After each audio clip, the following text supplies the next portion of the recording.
From zero to hero and back to zero, the rise of Ray Rice was as stunning as his fall, and this is his entire story so far.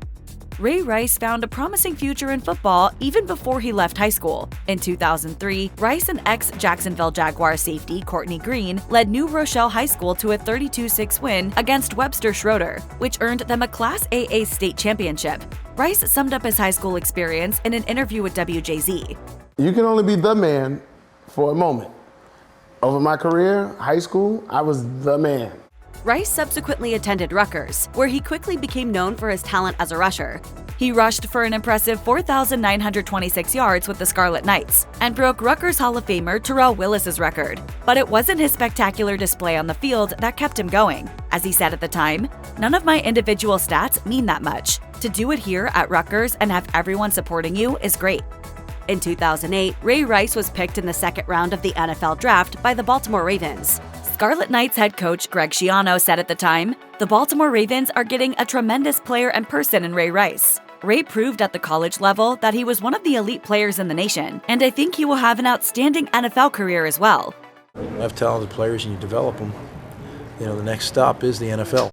True to Schiano's prediction, Rice brought his A game to the Ravens. Rice was instrumental in winning 2 AFC championships and had a noticeable sense of authority in the locker room. The following year, Rice ran for 59 yards and caught 4 passes for 19 yards when the Ravens beat the San Francisco 49ers to clinch their second Super Bowl victory. Later, in 2013, the then-defending champions failed to make the playoffs. During that season, Rice played with a hip injury but stayed hopeful about the next one. He told Fox Sports, "My resume speaks for itself. I'm not going to let 1 year put up what my future is going to be. I got a lot of game left in me, and I'm already gearing towards next year." On February 15, 2014, Ray Rice and his fiancée, Janae Palmer, were apprehended and charged with simple assault following a public argument at the Revel Casino in Atlantic City. The Ravens released a statement to the press that read in part, "We are aware of the Friday night situation with Ray Rice and his fiancée. We have spoken with Ray and know that they returned home together after being detained." A few days later, TMZ released footage of Rice supposedly moving an unconscious Palmer from an elevator. Palmer eventually came to and sat on her knees as Rice walked in the opposite direction after a third party intervened. A little over a month later, Rice was indicted on a third-degree aggravated assault charge. He faced up to 5 years of prison and a $15,000 fine.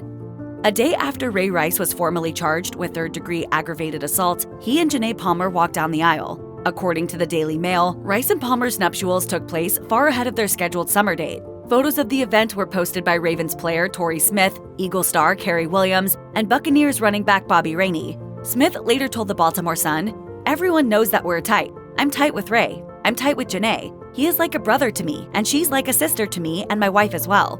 He also mentioned that he'd passed the couple's home and that they were doing well. "I'm there to support them no matter what happens. And that's both of them. I wish them the best, and they are making themselves better." On May 1, 2014, Ray Rice was arraigned in court. He showed up in the company of his wife, Janae Rice. According to the Baltimore Sun's former legal analyst, who was present at the arraignment, Rice rejected a plea deal. The terms of his plea agreement were that he would accept blame in exchange for no time in prison and additionally take anger management classes. Later that month, ESPN reported that Rice had entered a 1-year pretrial diversion program, which meant the charges against him would be dismissed upon completion. On May 23, 2014, Rice addressed the press for the first time since the life-changing incident. Janae was by his side. He said they had worked out their differences behind the scenes with the help of a counselor. And there was a lot of tears shed, but me and Janae can truly say that, we're in a better place. In July 2014, the NFL suspended Ray Rice for 2 games in line with its personal conduct policy. Rice's paycheck for a third game was also withheld. According to a report by the league, Rice was penalized on condition that he would stay up to date with the pretrial diversion program. A statement to Rice from NFL Commissioner Roger Goodell read, "You will be expected to continue to take advantage of the counseling and other professional services you identified during our meeting. As you noted, this additional assistance has been of significant benefit to you and your wife, and it should remain a part of your practice as appropriate." I made a huge mistake, and I want to own it. Goodell further stated that he believed Rice was genuinely remorseful and had no doubts about his intention to proceed with his career and relationship in a fit way. His behavior from then on, Goodell wrote, would be under close scrutiny. In September 2014, TMZ released a longer video that showed the alleged altercation between Ray Rice and Janae Palmer. 5 seconds in, Rice appeared to be waiting for Palmer, who was walking in his direction. Palmer then hit Rice in the face on her way to an elevator. Rice followed Palmer, and the elevator doors had barely closed when she struck him again. This time, Rice retaliated with a blow that knocked Palmer out.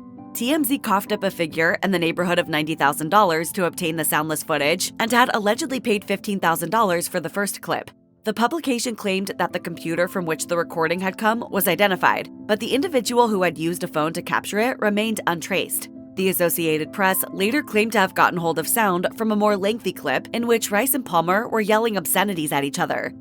Ray Rice was set to make his league comeback in time for a game against the Cleveland Browns, but he was ultimately dropped by the Ravens and suspended for good by the NFL. A letter addressed to Rice by the league indicated that it had decided based on the second video footage released by TMZ. Roger Goodell wrote, "Based on this new information, I have concluded that the discipline imposed upon you in July was insufficient under all the circumstances and have determined instead to impose an indefinite suspension." In a conversation with CBS, Goodell insisted that the NFL had not seen the more incriminating video footage before TMZ's explosive release. Goodell's claim was countered by the Associated Press, which reported that an NFL executive was given the recording months prior. In a since-deleted Instagram post, Janae Rice said, "To make us relive a moment in our lives that we regret every day is a horrible thing." After the release of footage of Ray Rice striking Janae Palmer emerged in September 2014, it was reported that Nike had cut ties with the athlete. Additionally, Rice would no longer be a part of Madden NFL 15, an EA Sports video game based on the league. Rice also lost his sponsorship deal with Vertimax, a performance equipment company with which he had previously worked. In his May 2014 press conference, Rice addressed the companies that had decided to part ways with him, telling them, That's my fault. That's my fault. I take full responsibility for that.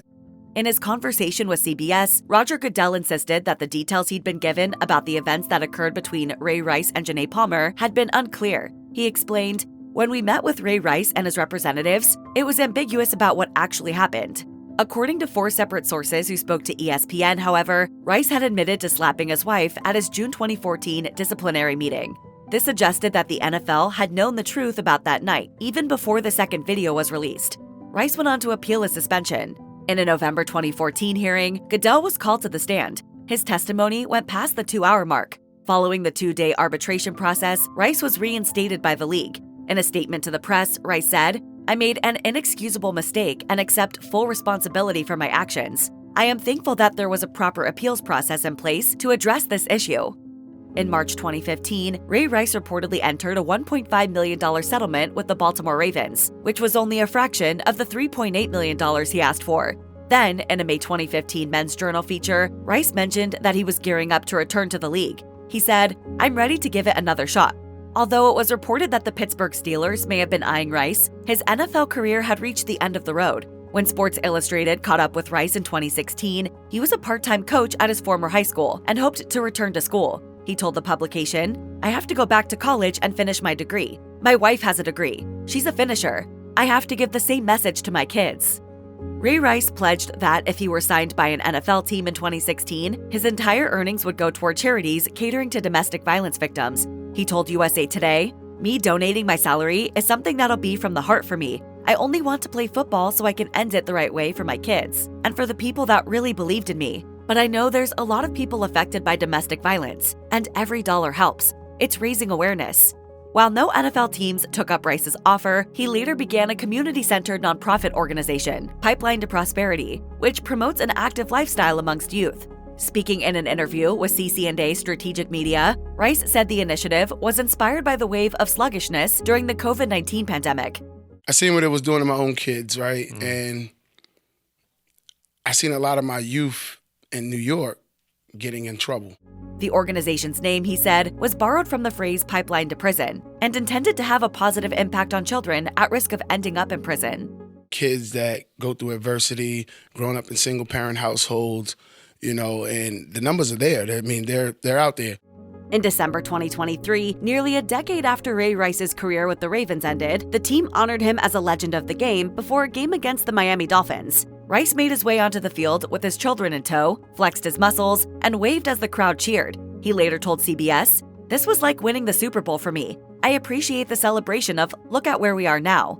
The Ravens' tribute was met with mixed reactions from fans of the game. One user wrote on X, formerly Twitter, "That's a slap in the face. Shame on you, Ravens owners." Another user on social media had a different opinion. They wrote, "He is a legend and everyone makes mistakes. He took responsibility for it. I am fine with it." That wasn't the first time the Ravens had acknowledged Rice since his departure. In 2018, Rice was hailed alongside other players from the 2008 team at a game against the Cincinnati Bengals. If you or someone you know is dealing with domestic abuse, you can call the National Domestic Violence Hotline at 1-800-799-7233. You can also find more information, resources, and support at their website,